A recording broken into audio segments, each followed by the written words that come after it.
Now that we are displaying the UI to the screen and we have the correct size, let's go ahead and design the UI. So let's close down the game and let's go over to the UI folder and here inside of the team selection widget blueprint. So now let's delete this here. And the only thing we have right now is the canvas panel. Again, if you haven't added it yet, go ahead in the palette and search for canvas and go ahead and add it to your widget blueprint. So the canvas is very important. You have to add this before you do anything. So the thing we want to design is the team selection. And this is from my other project. And I like to display the UI to you so you know what you're designing. This is what we want to design. So whenever you start designing UI, you have to imagine what you want to design because it will be a lot easier for you. So this is what we are going to design. So let's go over here and the first thing we want to do is we want to break down the UI. So if I take this again here for you, you have to break it down. So as you can see here, we have a background and we have some text on top of it. So when you have two things on top of each other, you have to use this one called an overlay. So an overlay overlays items on top of each other. So when you have something on top of something, you instantly think of an overlay. So dragging it into here, and let's search for an image for the background and place it here as well inside of the overlay, just like that. And let's just drag this into the middle of the canvas so we can see what we're doing and just resizing this overlay. Okay, so to fill this image, you can see it's very small. And to fill this image to the whole screen, you have to here in the horizontal and vertical alignment, click here to fill horizontally and vertically. So it fills the whole overlay. So it doesn't matter how large your overlay is, your image is going to fill the whole thing. And we want to fill it with the background. Now the background, you can click here for the image and in the brush here, click the image and you can search for, I think I called it panel, and this one panel blue. Again, it's up to you what you want to use. You can use another color, but I'm just going with the blue one. And here it is. Okay, so in Unreal Engine, to make things not blurry like this and to make them stretch correctly, you have to change this into, instead of an image, you have to change it into a box. Now, before I do this, let me actually show you how it works. So if I go to the UI images and I search for the panel, and you can see if I hold the mouse over it, it's actually a very, very small image. It's a 68 pixels by 68 pixels. So if you open it up, this is actually how large it is when I designed it in Photoshop. And this one you can make very large and still look good in Unreal Engine if you just add the image, change the draw as into a box, and then change the margin to zero point 0.5. And as you can see, if you click on this one here, you remove these dashed lines. I like to do that to see my UI without anything distracting. And this is what it looks like. So you can see, even though it's a small image, now you can just click on the overlay and stretch it and make something else out of it without it being blurry. So really cool feature in Unreal Engine. You don't have to design every single button. You can just design the base and then you can design the buttons themselves inside of here. So this is our background for the team selection. And now for the team selection, we also, if I drag this into here again, we have some text and under it, we have these buttons. So we have something called a vertical box. So if you go over here and search for vertical, you see this one vertical box. I am going to add it to the overlay now. And in the vertical box, we have some text at the top as the title, as you can see here. And we also have these buttons. And before I add these buttons, you also have to break this down. You actually have a horizontal box. So these are aligned horizontally to each other. So if I search for a horizontal box, and this horizontal box you have to place into the vertical box. So we have the title, and then we have the title here, and then we have the horizontal box where we add the two buttons. Okay, so this one over here, the title actually needs to go in the middle. So I'm going to click on the text, align it here horizontally to the middle. And you can see nothing happens when I align it to the middle. Sometimes when you do this inside of a UI, don't get confused. You have to look at the parent as well. So it doesn't matter if the text is horizontal aligned like this, or this, if the vertical box is not aligned either. You can see the vertical box is actually, when you click on one of them here, you can see that the vertical box is actually only this section.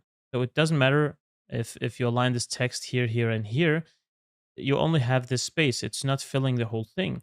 So clicking on the vertical box, I have to fill it here on this overlay by clicking on the horizontal alignment and vertical alignment. And now you can see it is filling horizontally and vertically. Okay, so now when I align the text, it should work.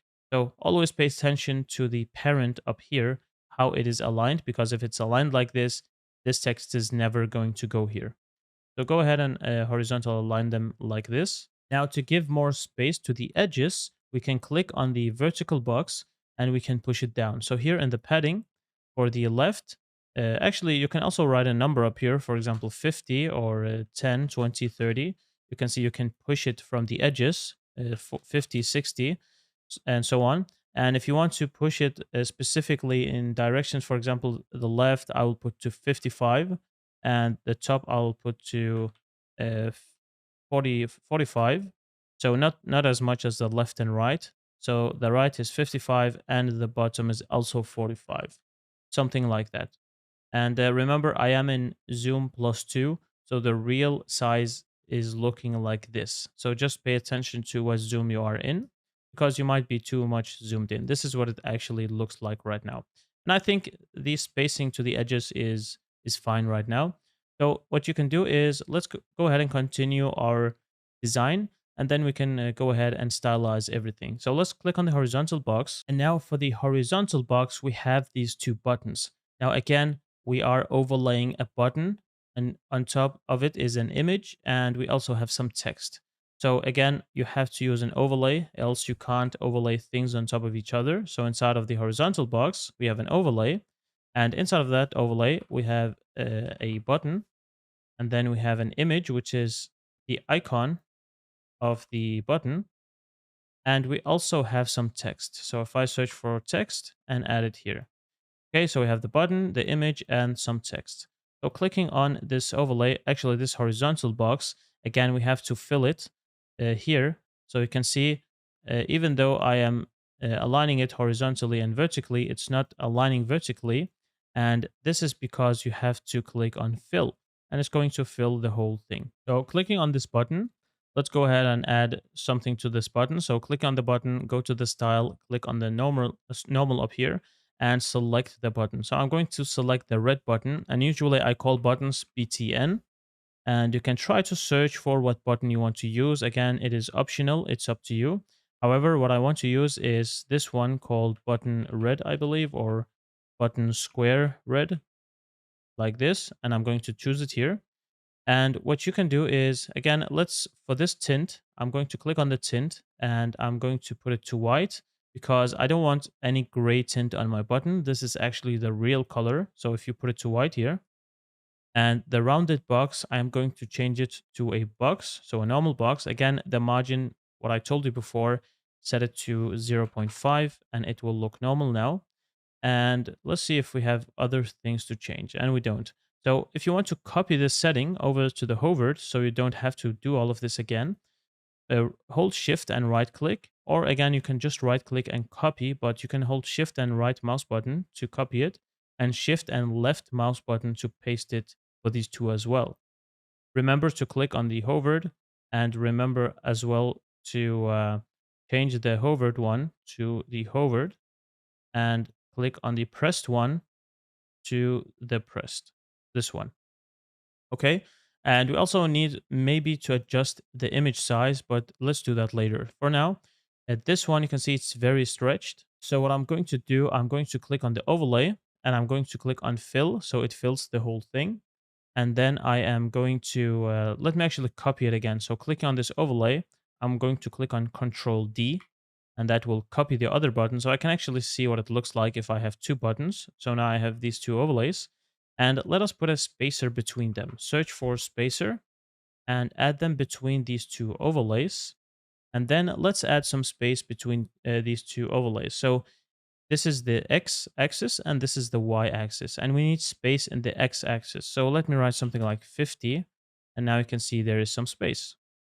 Now for this text, I want it to be at the bottom of this button here. So clicking on the text, I'm going to align it to the button here and also in the middle. And the same thing with this one, bottom alignment and in the middle horizontally. Okay, so now for the buttons, I don't want them to be stretched like this. So clicking on one of the buttons, and instead of aligning it vertically, I'm going to click on the bottom here. And the same thing here, click on the bottom, align vertically like that. So instead of aligning it vertically, let's actually control it ourselves. So click on the button. You can click on the image size here. So this is the Y, increasing up and down. So you can increase the Y for the button and you can choose how large it should be. So for this one and for this one, something like 160 for now, 160. And let's actually add the icons before we can decide what size it should be. So what I'm going to do again for the image is aligning it in the middle. And let's actually do it for both of them. Let's click on both of them. So click on one, hold Control, click on the next one, and let's align them in the middle and at the bottom again. And to push them upwards, again, we can use the padding. So pushing them from the bottom and up. So you can push them, for example, 40, something like that. 50, 60, you can see you can push them up. So something like 40. And let me actually just change the icon first. Click on the image and let's change the icon if you search for ICO. And for this one, I'm going to select the counter terror or the terrorist. And for this one, I'm going to choose the counter terrorist, this icon here. Now you can see they are very, very small. And for some reason, again, these buttons don't work. So I have to add the size manually. So if you just go down here actually and click on the, if I go down to the UI, to the icons, if you hold the mouse over these icons, you can see the dimensions. The true size is 256 pixels by 256 pixels. So if you can click on it, if you write 256 by 256, this is actually the true size of the icon. However, this is way too large, but just beware that if you increase it more than the maximum size that it has here, it will actually be blurry. So don't go over that. So what I'm going to do is maybe I'm going to make it like 150 by 150. And the same thing for the counter terrorist, the size 150 by 150. Okay, something like that. Now to control how far up and down these buttons are, you can click on the vertical box, actually the overlay itself, and then you can just resize the vertical box and then choose how far up and down these buttons should be compared to the title. Okay, so clicking on this text as well, I want to stylize these texts. Remember, we added some fonts from Google Fonts, the Rubik one. So we can always click on the text, click on the font family, and then choose one of the Rubik styles. So for this one, I'm just going to choose the Rubik Bold, and then I'm going to set the size to a bit smaller, maybe something like 22 instead. And also I'm going to add some outline to the text. So if you just select both of them again, go to outline settings, and I'm going to set the size to something like, you can try 1, 2, 3, 4. I think something like 3 is fine here. And then also change the color. So I'm going to change the color by clicking on the outline color and then taking the color picker. And then I'm going to pick this dark color. So maybe this one here. So go ahead and click on it and it will pick that color you just have selected. Okay, so for the text, if you want to push it down, you can always try this button here, for example, -2 and -5. You can see you can drag them down. And if you write a plus number, you actually push them up, something like that.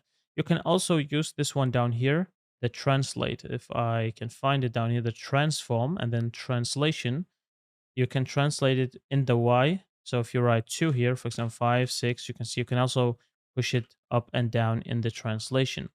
So for this one, maybe something like 2 is fine. So we just pushed it down slightly. Okay, so I'm going to stylize this text as well. So click on it, go ahead and select the Rubik Bold. And I'm going to make it, this one I made 22. So this one I'm making 24 because it's the title. And then go ahead and select the outline settings. I'm going to put it to 3, just like the other ones. And for the outline color, I'm going to pick maybe this dark color or this one. I'm going to pick this darker color and go ahead and click on OK. And now you can just go ahead and change the text. For example, select a team. Okay, and for this one, I'm going to write terrorist. And for the other one, I'm going to write counter terrorist. Okay, so for the counter terrorist, actually, I want to change the button. So you can click on it, change this button, and I am going to change it to square, I think square green, and go ahead and select square green, just like that. And again, just like before, you can copy this on top of the other ones. You can click on the text, click on the outline color, take the color picker, and select this one instead. Okay, so I think this looks a lot better than before. Okay, so now let's see what is wrong. Now, if you click on play, it's always nice to compile, click on play and see what is happening. So right now you can see the UI or the team selection widget is actually on the top of the image and not in the middle. And you can see if you click on the canvas, it's actually over here. So if you just drag this overlay down here, for example, at the bottom right, and you click on play, you can actually see it's in the middle. And that really doesn't make sense. It should be down here because I just placed it here. And this is a very important concept that you have to understand.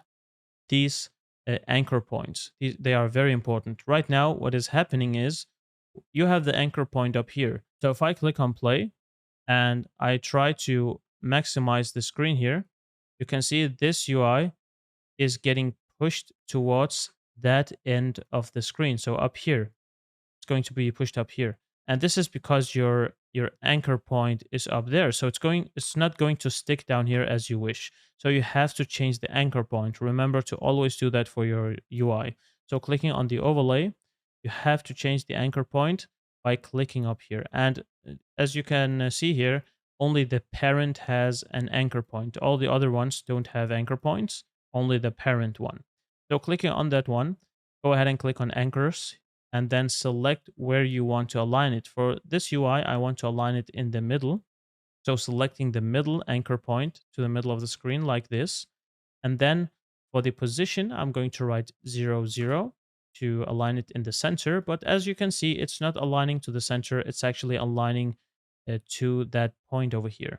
And this is where you have to play with the alignment. So if you just increase this one, you can see now you are increasing it correctly. And now it is in the middle at the position 0, 0. Now for this one, you have to write the exact number instead. So 0 0.5, 0 0.5. So you can see here, if you write 0 in the alignment, this is the X alignment, it is going to align this way. If you write 0 0.5, it's in the middle. If you write 1, it goes to the other side. So the alignments, you can either write 0, 0 0.5, and 1. So you have these options. So I'm going to write 0 0.5 by 0 0.5 because it will align this in the middle and at the position 0, 0. So now you can see it is directly in the middle. And if I compile and play, it should be in the middle. It doesn't matter what size of screen I have, it's going to stick to the middle of the screen. Okay, so the next issue that we have right now is the mouse doesn't really appear. And we're going to do that later on. We're going to fix that. However, you can see if I try to hover my mouse over the buttons, they're actually bugging out. And I have to fix that. And this is because if you click on the button and you click on the normal, you have set the image size to 32 by 160. However, for the hovered, the image size is still very low. So you have to copy the image size from the normal one, paste it on the hovered, as well as the pressed. So all of them. And do the same thing for the green one. So copy this, paste it on the hovered image size and on the pressed image size as well. Let's go ahead and compile. Okay, so go ahead and click on play. Now, again, if I hover my mouse over it, you can actually see I can hover my mouse over the button. However, when I put my mouse over the image, I can't really hover over the button. And the image and the text are actually blocking the button. So let's fix that.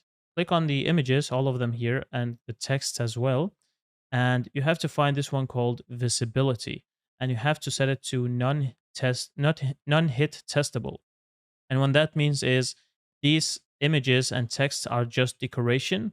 I don't want my mouse to interact with them. So I choose this one non-hit testable, and that will make sure that these are not interacting with my mouse. So now when I click on play and I try to hover the button, you can see it also hovers even though I'm hovering the icon and the text. Okay, so that was it for this UI. So the final thing I want to do is I also want to make the background blurry, because as you can see, everything looks fine. However, I also like my background to be blurry. Now, it is optional. Maybe I'll remove it later.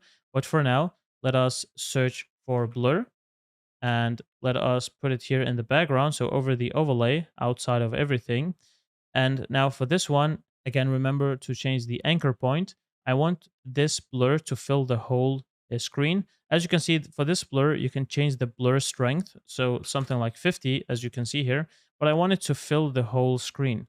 So what you need to do is click on the anchor point again and go ahead and fill the whole screen, just like that, and change the offset to 0, 0, 0, 0, just like that. Now it's going to fill this whole screen. And if you click on play, the whole screen is blurred. Now for the blur amount, I'm actually going to reduce it to something maybe like 10. This is because you can also see the background really cool effect while you are selecting the team. So when you join the game, you can see the other players are playing while you select the team. Okay, so now that we are finished, go ahead and save everything and let's move on to the next lesson.